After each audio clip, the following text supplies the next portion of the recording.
Մեզ է միացել տնտեսագետ Հրայր Կամենդատյանը, բարև ձեզ։ Բերեք սկսենք թարմ տեղեկությամբ այսօր ես տեսա այդ տեղեկությունը հունվարի 1-ից մինչ այժմ հայտարարագիր է ներկայացրել 5741 քաղաքացի։ Դա ավելի մեծ թիվ է, քան նախկինում եղած թվերը, ուզում եմ հարցնել այդ աճը ինչի մասին է վկայում։ Այդ թվերը 5791, եթե չեմ սխալվում, դա վերաբերվում է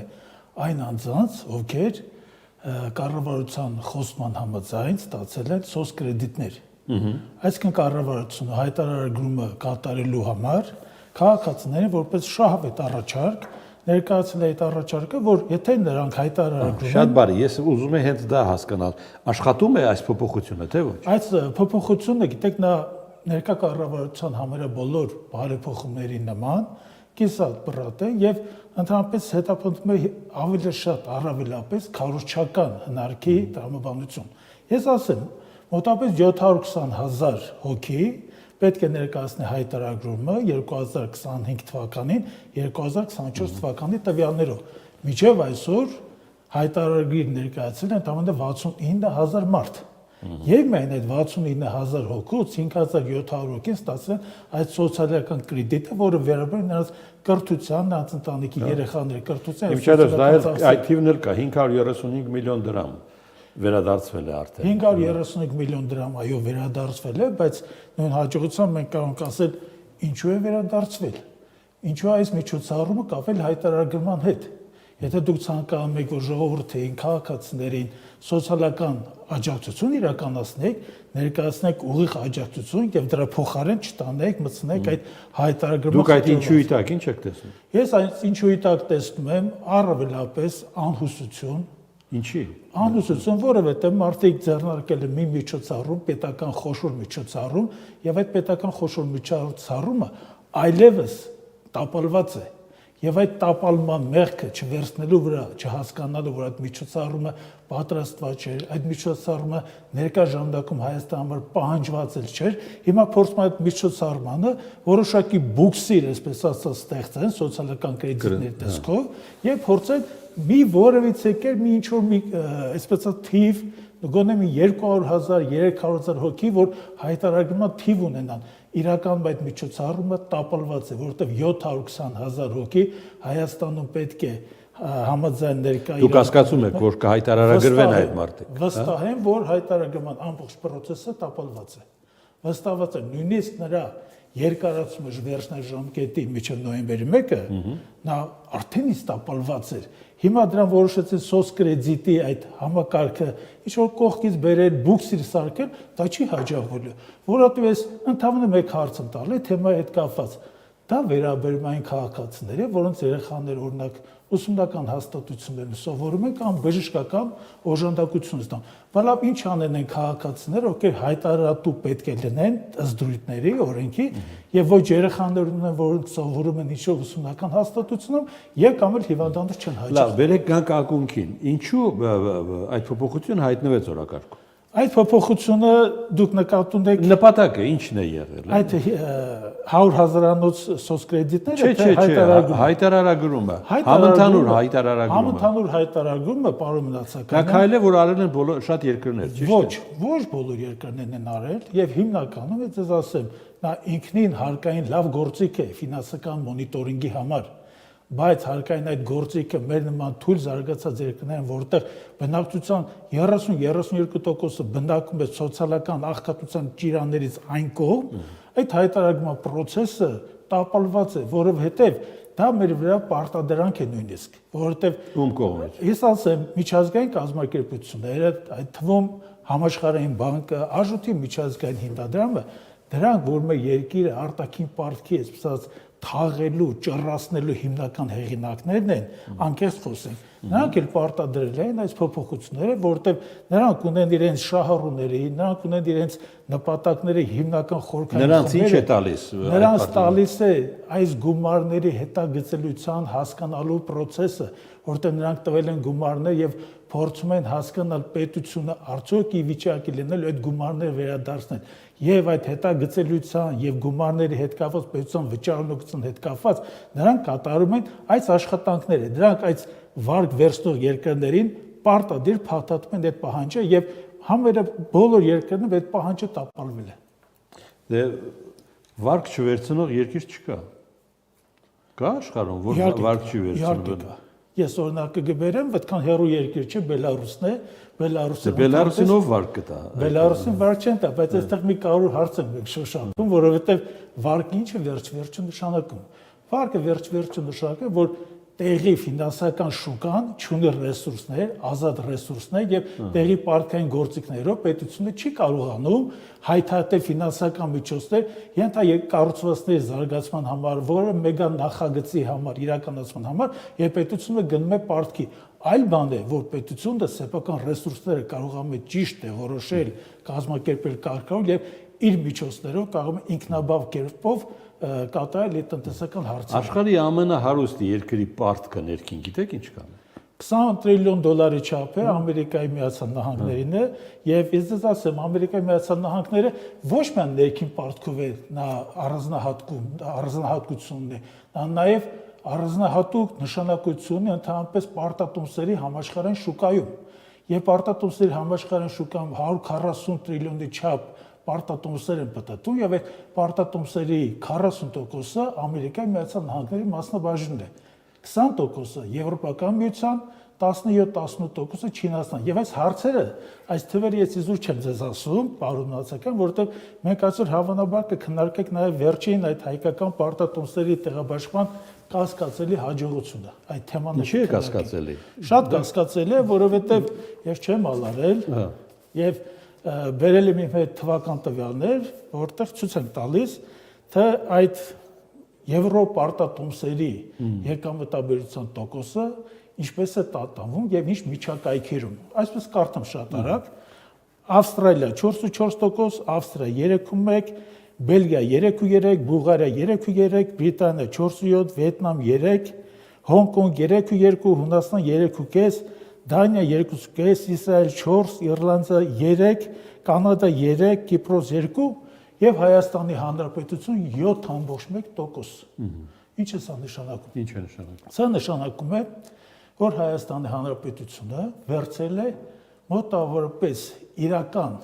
միջինացված տոկոսադրույքի, այդ եկամտաբերության տոկոսադրույքին 2 անգամ գերազանցող տոկոսադրույքով ահռելի տոկոսադրույք է։ Այն ժամանակ երբ վերցրել է միգուցե այդպես է եղել։ Չէ։ Կա համաշխարհային շուկան ընդ որում գիտեք ոնց է ներքին պայմանավորվածություններ չհանդուրժող է, որովհետև պարտատոմսերի տեղաբաշխումը դա բավականին բարդ process է։ Դրա համար պետք է լինի էմիտենտի հետ մասնակցող եւ արդեն բորսաներում գրանցված դուստր ձեռնարկությունը, բրոկերային սպասարկում պետք է լինի։ Դրանից հետո ինվեստորները պետք է հետաքրքրություն ունենան այս պարտքերի նկատմամբ։ Երբ Հայաստանի Հանրապետությունը շուկայում պտտվող 3.5%-անոց եկամտաբերության փոխարեն գնում է 7%-անոցի, սա նշանակում է, որ մենք համեմատվում ենք, մի շարքում ենք գտնվում, ես այդ թիվն եմ բերում Կոտ դիվուարի հետ 7%, աֆրիկական կորած, մոլորած մի կղզի է, մի երկիր է, որ իշխանություններ չունեն, եւ Բանգլադեշը է, օրինակ 10.5%։ Լավ, դա լսեցինք, պարոն Կոմենդանտյան, բայց Հայաստանում անձն աչքը կտեսնի, թե ինչպիսի փողեր են շրջանառվում։ Կհաստատեք դա իմ ասածը։ Ու անձն աչքից զատ կան ֆինանսական գործիքներ, ֆինանսական գործիքներով շարժերը մեծամասամբ հստակ տեղորոշվում են։ Այդ աշխուժությունը ինչից է գալիս։ Աշխուժությունը, գիտեք, ես ձեզ մի տվյալ ասեմ։ Ընդ որում ես էլ մի տվյալ ասեմ, ու շարունակեք։ Հունվարին բյուջեն կատարվել է 100 միլիարդ դրամ հավելորդով։ Դուք հավատում եք այդ տվյալներին։ Ես ընդհանրապես տեղաբաշխման այս տոկոսադրույքը նշանակում է, որ Հայաստանի Հանրապետությունում այդ ցույց տրված վիճակական ծառայության ցույց տված թվերին չի կարելի ընդհանրապես վստահել, որտեղ Հայաստանի Հանրապետությունը 313 միլիոն դոլարի վստահ ենք, ես պաշտոնական տեղեկություն եմ պաշտոնական տեղեկությունները կարելի է նաև չհավատալ, օրինակ մի օրինակ եմ բերում, մեկ օրինակ եմ բերում, գյուղատնտեսության զարգացումը։ Մեր գյուղատնտեսության զարգացումը ամեն տարի նա աճում է մոտավորապես 1-1.5%-ով, գիտեք ինչպես է դա աճում։ Մարզպետարանների, այսպես համապատասխան գյուղատնտեսություն ոլորտը համակարգող մարդկանց ընդհանուր թվերով եւ ցանկատարածությունները կրճատվում են, բերքատվությունները իջնում են, բայց գների հաշվին, գների նկարչության հաշվին արժեքային արտադրություն գյուղատնտեսությունը աճում է։ Հիմա վստահենք այդ թվին, թե ոչ։ Ինչքան է Հայաստանի պետական պարտքը։ Հայաստանի պետական պարտքը արդեն 13 միլիարդ, մոտավորապես 600 միլիոն է, եւ ներքին արտաքին իրար հետ։ Ներքին արտաքին իրար հետ եւ մոտավորապես 6.9 միլիարդ կազմում է ներքին պարտքը, բավականին բարձր տոկոսադրույքով, մոտավորապես 8-9%-ով, մոտավորապես դա պատճառը, որտեղ ներքին կարճաժամկետ պարտավորությունների, պարտատոմսերի շուկայում եւս բարձր տոկոսադրույք է ձևավորված։ Բայց այստեղ մենք կարևոր մեկ խնդիր ունենք, այս պարտքերը, որ մենք հավաքում ենք, այս պարտքերը, գիտեք, ոչ թե երկիրը օգտագործում է այս գումարները նոր ավելացած արժեք ստեղծելու մեգանախագծերի համար։ Բա ինչ հոտուն չեն տանում փողը։ Ես հիմա 750 միլիոնի մասին խոսամ, որը 2-3 օր առաջ տեղաբաշխել են հաջողությամբ ընդ որում, եւ դրա պահանջարկը եղել է 2.6 միլիարդ։ Այսինքն կապիտալի աշխարհի շնաձկները հստակ տեղորոշել են, հստակ հասկացել են դկան թվական անալիտիկ տվյալներ, որ Հայաստանի Հանրապետությունը անչափ կարիք ունի այդ 750 միլիոն դոլարի, որովհետև մարտի 26-ին Հայաստանի Հանրապետությունը պետք է նախորդ ժամանակներից վերցրած պարտքի մարում կատարել 313 միլիոն դոլարի չափով։ Դրա համար հստակ այն անալիտիկները, որ նստած են բորսանում եւ այդ տեղաբաշխումը տեղի ունեցել Լոնդոնի բորսայում, նրանք հստակ գիտեն, որ Հայաստան Հանրապետությունը կախված է այս գումարից, որովհետև հստակ դեֆոլտի վտանգներ արդեն հավաքվել Հայաստանի Հանրապետությունում։ Եթե չտան, սա երկնշանակում է դեֆոլտ։ Եթե չտային։ Գիտեք, դեֆոլտը նշանակում է, որ դեֆոլտը գիտեմ ինչ է նշանակում, ասեք հետևանքները։ Ասեմ հետևանքները, որ Հայաստանը մի որոշ ժամանակ, բավական երկար ժամանակ կապիտալի միջազգային շուկայում այլևս չէր կարողանալու ներգրավել ֆինանսական միջոցներ։ Միգուցե երկկողմ պայմանավորվածությամբ առանձին էմիսենտների կամ առանձին 1-2 պետությունների հետ հնարավորներ միջպետական վարկեր ձևակերպել, բայց կապիտալի շուկաներից Հայաստանի հնարավորությունները կարելի ասել բացարձակ անջատվելու են, արկախվելու էին։ 504 միլիոն էլ կենտրոնական բանկի պարտքն է։ Կենտրոնական բանկի պարտքը 504-ը դրա էականությունն եմ ուզում հասկանալ։ Դրա էականությունը ընդհանրապես ձևակերպման հարց է եղել, ժամանակին դա ձևակերպել, դա նույնիսկ չէր փոխվում, որովհետև վերջի մի 10-15 տարվա ընթացքում դրա մեծությունը համարյա անփոփոխ է մնում։ Այստեղ մենք մի կարևոր հարց ունենք, որի մասին ես կուզենայի ձեզ գոնե մեր Չէ, ես մոտենում եմ այն շեմին, որը պետք է համարվի արդեն անդառնալի, որից այնքան չի կարելի գնալ, հա, պարտքի դուք նշեցիք ընդհանուր չափը եւ չասեցիք ռիսկը մեր տնտեսության կամ ֆինանսական շուկայում։ Ինչ ռիսկեր են կուտակում այդպես։ Ռիսկերից ամենահիմնականը, արմատականը դա պարտքի եւ հնայի հարաբերակցությունն է։ Այո։ Եթե հիմա պարտքի եւ հնայի մասնագետները ասում են, այդ հարաբերակցությունը թույլ տալիս է մեզ փողներ գրավել։ Մասնագետները չգիտեմ ով է դա ասել, ես որոշ մասնագետներ ասածներին վերջին օրերի կանդրադառնամ, ներկայումս դա մոտավորապես 48.5% է, բայց այս 750 միլիոն դոլարը ստանալը եւ 313 դրա միջոցով նաև մարելը մեզ կանգնեցնելու 2025 թվականի վերջում մոտավորապես 53-54% հարաբերակցության։ Դա ահռելի թիվ է։ Ընդհանուր դա ահռելի թիվ է ոչ միայն տոկոսներով, հնայի համեմատ, ոչ միայն տոկոսներով, նա ահռելի, նա վտանգավոր է նաև նրանով, որ բացարձակ ծավալներն են մեծանում եւ այդ բացարձակ ծավալները մեր աղքատ երկրին, հնարավորություններ քիչ ունեցող երկրին եւ կարելի ասել որոշակի իմաստով նաև արդեն տեղում դոփացող տնտեսության պարագայում մեր երկրի վրա ահռելի ծանրություն են։ Օրինակ միայն 2025 թվականին Հայաստանի Հանրապետությունը 2 միլիարդ դոլարի չափով պետք է պարզապես պարտքի մարում եւ պարտքի տոկոսների սպասարկում։ Դուք ասում եք տեղում դոփացող, բայց էլի պիտի տվյալ բերեմ, կարող է էլի չհավանեք այդ տվարին։ Նախորդի համեմատ հնան աճել է 5-9%։ Հասկացանք։ Բայց աճել են նաեւ պետության ծախսերը։ Պետության ծախսերն են աճել եւ այստեղ մի կարևոր հարց կա, որքանով է պետությունը իրականացնում ֆինանսների հստակ պլանավորում, կառավարում, ես նկատում եմ նաեւ ծախսերի մասը, Օրինակ, մենք ունենք մի այսպես ծախսերի մի հետաքրքիր ծավալ, որոնք որ նույն այդ պետական բյուջեից են գնացել եւ դրանք ոչ վերադառնալու են, ոչ էլ վերաբերում է անիֆի հետ կապված այդ թնջուկում, անիֆ այդ լվացքատան, անիֆի հետ կապված այդ հարցը, պատկերացրեք մոտապես առանձին մասնագետներ, դեռևս միջև հետաքննությունը հնչեցնում է մոտապես 65-ից 70 միլիոն դոլարի թեմա։ Սա ինչ է նշանակում։ Սա նշանակում է, որ անիֆը, օրինակ 70 միլիոն, դա մոտապես 28 միլիարդ դրամ է։ Եթե դրան ավելացնեինք Զանգեզուրի պղնձամոլիբդենային կոմբինատի այս տարի պետական բյուջեում մուծած մոտապես 107 միլիարդ դրամը, դրանք իրար հանրագումարում կազմում էին 135 միլիարդ դրամ, իսկ 313 միլիոն դոլար, որ մենք վճարելու ենք մարտի 26-ին, կազմում էր 122 միլիարդ դրամ։ Այսինքն, եթե պետության մեջ ծախսերի իմաստով այս փոշիացումը չկատարվեր, այս գերթանկարժեք վարկ վերցնելու պահանջը չէր առաջանալու։ Մենք այստեղ գործ ունենք մի հարցեր, երբ առանձին մասնագետներ հիմնական ֆինանսական բլոկում իրենց տեղում չեն։ Այն ինչ նկարագրում եք, վատ կառավարման հետևանք է, թե ուրիշ բան։ Իհարկե վատ կառավարման հետևանք է։ Օրինակ, ցանկացած տնտեսվարող, ես չեմ խոսում պետության մասին, ավելի խոշոր, ցանկացած կորպորացիայի ղեկավար Snoop Dogg-ին 6 միլիոն դոլար փող կտար։ Օրինակ Snoop Dogg-ին 6 միլիոն դոլար փող են տվել։ Ուրիշ հարց ես ասեմ, բայց պիտի վերադարձնի ասում են։ Պիտի արդեն տարիներ շարունակ վերադարձնի ու տեղ չի հասնում։ Ուրիշ բան ասեմ, նոր մենք զրուցում ենք սոցկրեդիտի մասին, չէ՞։ Այդ 100,000-ները, որ նվեր են տալի, հայտարարում իրականացնելու, ընդհանրենք շահագրգռելու համար։ Այս գումարը մոտապես 70 միլիարդ դրամ է լինելու։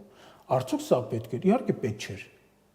Հիմա ուրիշ հարց ես ասեմ, անհուսալի վարկառուների հետ կապված պետությունը հայտարարում է, որ վարկ վերցնող, վարկ չվերադարձնող քաղաքացի ես քո կողքին եմ,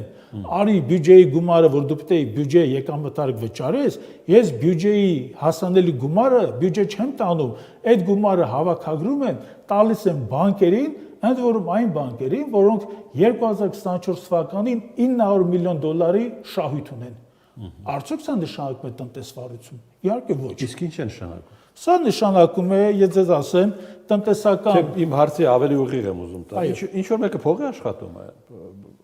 ձեր նկարագրած սխեմայով, հա։ Գիտեք, երբ որ մենք հարցը քննարկում ենք պետություն կամ դա շատ է դարձ։ Ինչ որ մեկը տեղից թռցնում է, ինչ որ մեկը փախցնում է գումար, հա։ Օրինակ դες մեկ հարց ասեմ, ձեր հարցին ի պատասխան։ Չէ, հա կամ չէ չեք ասում։ Չէ, ասել եմ, հա եւ չեն ասել ենք, իհարկե։ Հիմա նայեք, ցանկացած տեղաբաշխում, օրինակ պարտատոմսերի, ենթադրում է, որ կա պրոսպեկտ, այդ պրոսպեկտը դա բրոշյուրն է, ասենց ասեմ, որ ժողովուրդը հասկանա։ Բրոշյուրի մեջ դրվում է, որ Հայաստանի Հանրապետությունը ցանկանում է այսքան ժամկետով, այսքան վարկ ձեռք բերել, այսքան եւ այնտեղ դրա ֆինանսական գործիքի համար համապատասխան տեղեկատվությունը այդ պրոսպեկտում ներառվում է։ Այդ պրոսպեկտը երկար ժամանակ, միջև աճուրները սկսելը, միջև բորսայում լիստինգը, նա գաղտնի պետք է մնա։ Եվ պատմության մեջ բազմաթիվ են ինսայդերական, այսպես ինֆորմացիաների արտահոսքը, երբ առանձին բրոկերային կազմակերպություններ, չէ, իմանալով, որ կատարվելու է տեղաբաշխում ֆանտաստիկ բարձր տոկոսով, չէ, այդ մարդիկ ինսայդերական ինֆորմացիա կարող են տալ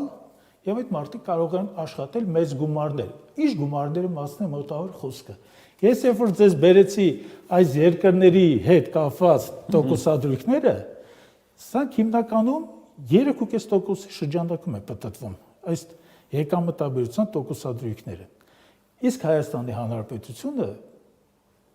տեղաբաշխել է 71%-ով, երկու անգամ ավելի։ Եթե Հայաստանի Հանրապետությունը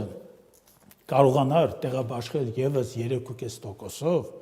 օրինակ մեր հարազատ Հունաստանի նման, որ այս օրերին 3.7%-ով է տեղաբաշխում, Հայաստանի Հանրապետությունը առնվազն ամեն տարի կտնտեսեր մոտավորապես 26 միլիոն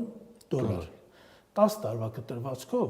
դա կաներ 262 միլիոն դոլար։ Արդյոք այստեղ կարող են կասկածներ առաջանալ, թե ոչ։ Դե այնտեղ որտեղ փողը շատ է, կասկածները միշտ առաջ։ Չէ, գիտեք